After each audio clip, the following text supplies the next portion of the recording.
एक सवेरा था जब हंसकर उड़ते थे हम, और आज कई बार बिना मुस्कुराए ही शाम हो जाती है। नमस्कार, मेरा नाम डॉक्टर रेखा श्रीवास्तव है और मैं आरडीएस कॉलेज मुजफ्फरपुर में साइकोलॉजी डिपार्टमेंट में असिस्टेंट प्रोफेसर पद पर कार्यरत हूँ। आज मैं आप सबके समक्ष बहुत ही सामान्य टॉपिक पे अपने कुछ विचार व्यक्त करूंगी। ये सामान्य विषय एक ऐसा विषय है जिससे समाज का कोई भी वर्ग, समाज का कोई भी व्यक्ति अछूता नहीं है। कभी कभी हम लोगों के मुंह से कुछ ऐसे शब्द सुनते हैं जिसको सुन के हमें बहुत ही ज्यादा आश्चर्य की फीलिंग होती है। उदाहरण के लिए, I am going to kill myself या I wish I could just go to sleep and never wake up. जी हाँ, वाक्यों को सुनने के बाद हमारे मन में बस एक ही अवधारणा उत्पन्न होती है, वो है डिप्रेशन की। यानी ये सेंटेंस जो व्यक्ति बोल रहा है वो डिप्रेशन का शिकार है। आज अपने इस लेक्चर में मैं आपसे डिप्रेशन के बारे में बात करूंगी। डिप्रेशन वास्तव में एक तरह का मूड डिसऑर्डर होता है। इस डिसऑर्डर से जो लोग भी पीड़ित होते हैं उसमें उदासी और निराशा की भावना लगातार बनने लगती है। वास्तव में डिप्रेशन की स्थिति तब उत्पन्न होती है जब हम अपनी जिंदगी के हर पहलू पर नकारात्मक रूप से सोचने लगते हैं और यह स्थिति अपने चरम सीमा पर पहुंच जाती है तो इंसान को अपनी जिंदगी बेकार महसूस होने लगती है और धीरे धीरे इंसान डिप्रेशन की स्थिति में पहुंच जाता है। आइए अब हम चर्चा करते हैं what are the symptoms of depression. इसमें सबसे पहला सिम्टम्स है डिप्रेस्ड मूड यानी सैडनेस यानी उदासी की भावना। दूसरा सिम्टम्स है लॉस ऑफ इंटरेस्ट यानी धीरे धीरे हमारा इंटरेस्ट कम होने लगता है। जो चीजें हमें पहले बहुत अच्छी लगती थी, जिन चीजों से हमें एंजॉय मिलता था, हम उन एक्टिविटी को अब बिल्कुल भी करना नहीं चाहते हैं। नेक्स्ट है वेट लॉस की कंडीशन। विदाउट डाइटिंग पे गए हमारा धीरे धीरे वेट लॉस होना स्टार्ट हो जाता है। इसके अलावा हमारे थॉट प्रोसेस स्लो हो जाते हैं। हम फिजिकल मूवमेंट भी कम से कम करना चाहते हैं। फटीग की फीलिंग होती है और लॉस ऑफ एनर्जी की फीलिंग लगभग हर दिन बनी रहती है। हमें वर्थलेसनेस की फीलिंग होती है। हमें सोचने में या अटेंशन को कंसंट्रेट करने में डिफिकल्टी महसूस होती है और साथ ही साथ रिकरेंट सुसाइडियल आइडियाज आते हैं। ये सिम्टम्स अगर किसी व्यक्ति में 2 सप्ताह से ज्यादा बना होता है और डिप्रेस मूड या लॉस ऑफ इंटरेस्ट में से कोई एक सिम्टम जरूर मौजूद होता है तो उस व्यक्ति को हम डिप्रेस इंडिविजुअल कहेंगे, जिसमें वास्तव में हमें ध्यान देना पड़ सकता है। यानी उस व्यक्ति को या तो हम पर्सनली ध्यान देकर उसको पुनः अपने लाइफ से जोड़ें या हम किसी प्रोफेशनल के पास उसे तुरंत पहुंचाएं। ज्यादातर जो डिप्रेशन होता है वो टीनेजर्स को होता है, लेकिन डिप्रेशन बहुत ही सामान्य बीमारी है जो 10 साल के बच्चों को भी हो सकती है और 90 साल के व्यक्ति को भी हो सकती है। लेकिन आज मैं आप सबके समक्ष टीनेजर्स डिप्रेशन के बारे में कुछ बात बताऊंगी। टीनेजर डिप्रेशन के बारे में मेरा ये बात करना इसलिए ज्यादा मायने रखता है क्योंकि ज्यादातर इस जनरेशन को या इस फेज को हम ट्रांजिशन फेज कहते हैं। इस फेज में बहुत सी इमोशनल चेंजेस होते हैं, फिजिकल चेंजेस होते हैं, जिस वजह से ज्यादातर व्यक्ति जो है डिप्रेशन की फीलिंग में आ जाता है। इसके भी कुछ सिम्टम्स हैं जिसके बेसिस पे हम जान सकते हैं कि वो पर्टिकुलर टीनेजर्स डिप्रेशन का शिकार है या नहीं है। उसमें सबसे पहला है इरिटेबिलिटी या लॉस ऑफ इंटरेस्ट।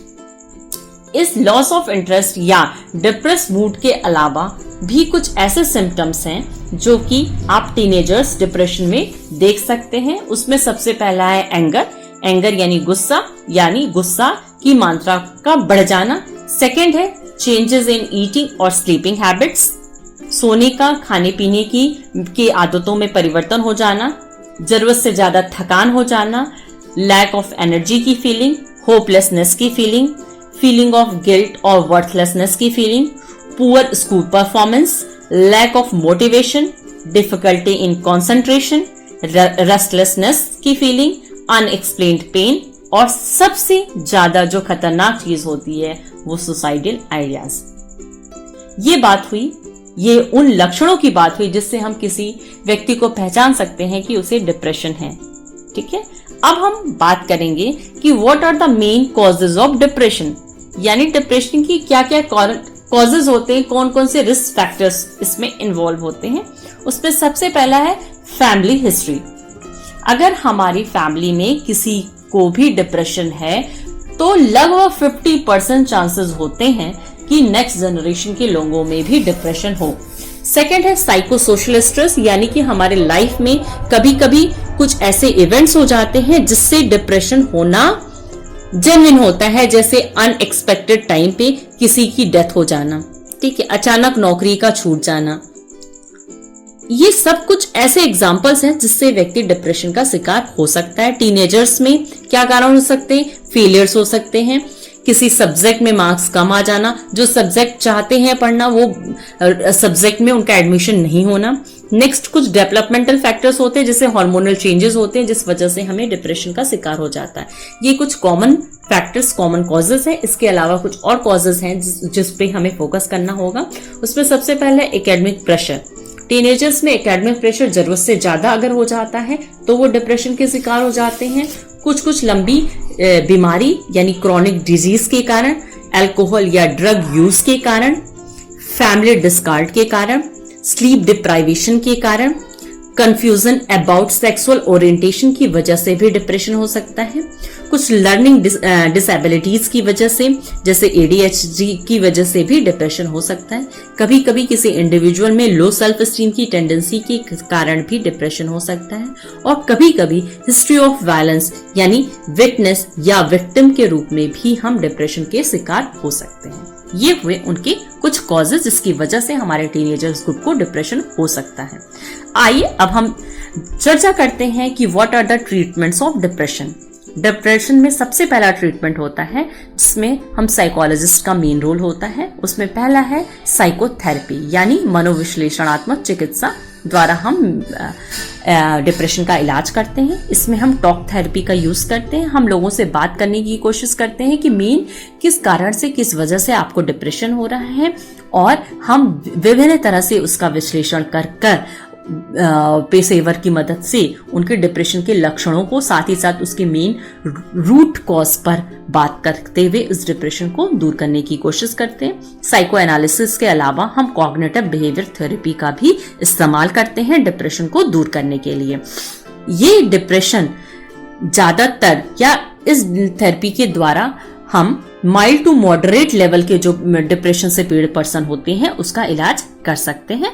दूसरा ग्रुप थेरेपी सबसे ज्यादा कारगर सिद्ध होती है डिप्रेशन के इलाज में। क्योंकि ग्रुप में जब इंडिविजुअल्स देखते हैं कि उसके साथ जो इंडिविजुअल है वो भी डिप्रेशन का शिकार है, तो वो आपस में अपने स्ट्रगल्स को शेयर करते हैं ताकि उनकी एक बेसिक अंडरस्टैंडिंग डेवलप हो जाए कि किस तरह हम अपने डिप्रेशन से बाहर निकल सकते हैं।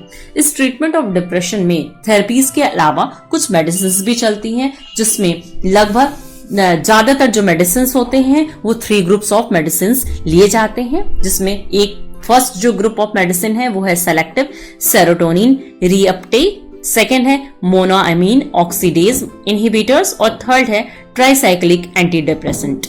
ज्यादातर हम सेलेक्टिव सेरोटोनिन रीअपटेक पे ज्यादा बल देते हैं। अगर इन SSRI ग्रुप से डिप्रेशन के सिम्टम्स मैनेज नहीं हो पाते तभी हम दूसरी मेडिसिन को यूज करते हैं।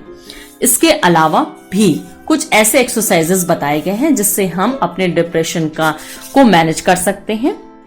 जैसे डिप्रेशन को मैनेज करने का सबसे अच्छा ये चीज होता है कि हम अपना क्वालिटी टाइम स्पेंड करें। ज्यादातर इसमें पेरेंट्स का रोल होता है कि हम अपने बच्चों के साथ ज्यादा से ज्यादा समय दें, उनकी छोटी से छोटी बातों पे ध्यान रखें। ऐसी कौन कौन सी चीजें हैं जिससे हमारा बच्चा उस डिप्रेशन का शिकार हो रहा है, उस पे हम ध्यान दें। दूसरों के बारे में सोचना थोड़ा कम करके हम अपने बारे में सोचें। इसके लिए हम ये भी कर सकते हैं कि हम अपना मनपसंद काम कर सकते हैं। अगर हमें किसी बात से हमारा मूड जो है डिप्रेस हो जाता है, हम सैडनेस की फीलिंग में चले जाते हैं, तो हमें क्या करना है, ऐसा कोई काम करना है जिससे हम इंजॉय कर सकें। जैसे हम कुकिंग कर सकते हैं, हम टेलीविजन देख सकते हैं, हम कोई मोटिवेशनल सॉन्ग सुन सकते हैं। अगर हम चाहें तो अपने डिप्रेशन को दूर करने के लिए कुछ सोशल सर्विसेज में भी पार्टिसिपेट कर सकते हैं। रनिंग और स्विमिंग 2 ऐसे और तरीके बताए गए हैं जिससे हम टीनेजर्स के डिप्रेशन को बहुत कुछ कम कर सकते हैं। इन बातों के साथ साथ मैं आज अपने इस लेक्चर को समाप्त करती हूँ। धन्यवाद।